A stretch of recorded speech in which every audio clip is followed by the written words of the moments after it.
حضرت صلی اللہ تعالیٰ علیہ وسلم نے اگلا نقطہ جو بیان فرمایا تقدیر کے بارے میں. آخرت کے ضمن میں ہم یہ سمجھ چکے ہیں کہ مرنے کے بعد دوبارہ زندہ کیا جائے گا. اگلا جو نقطہ بیان فرمایا وہ تقدیر کے بارے میں کہ تقدیر پر یقین رکھا جائے اور ایمان رکھا جائے کہ یہ برحق ہے اور اللہ نے طے کر رکھی ہے.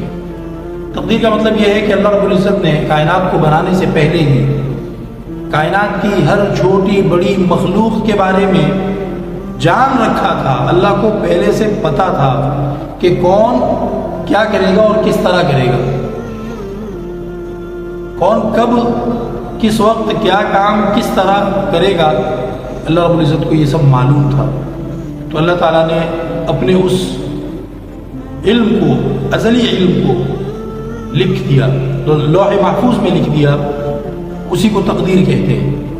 اب دنیا میں انسان جو بھی کرتا ہے، انسان کے ساتھ جو بھی ہوتا ہے، وہ سب کا سب اللہ تعالیٰ کو پہلے سے معلوم ہے.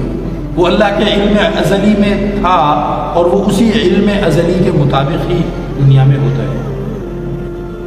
چونکہ انسان کرتا اس کو اپنے اختیار سے ہے، تو اس وجہ سے انسان سے ان کاموں کا سوال ضرور ہوگا کہ تم نے یہ راستہ کیوں چنا اور وہ راستہ کیوں نہیں چنا.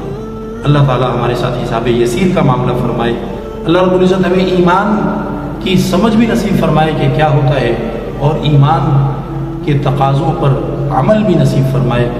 اسی یقین پر جس کو ابھی ایمان کے تعارف میں احادیث مبارکہ کی روشنی میں سمجھانے کی کوشش کی گئی، اسی ایمان کے تقاضوں پر جب آپ اپنے جسم سے، اپنے ہاتھوں پیروں سے، اپنے سورسز کے تھرو عمل کرنا شروع ہوتے ہیں، عمل کرتے ہیں، تو اس پریکٹیکل کو پھر اسلام کہا جاتا ہے. اللہ تعالیٰ ہمیں اسلام نصیب فرمائے ساری زندگی، اور ایمان ہمارا سلامت رکھے موت تک، اور موت ہمیں اللہ تعالیٰ ایمان کے ساتھ نصیب فرمائے. وآخر دعوانا الحمد للہ رب العالمین.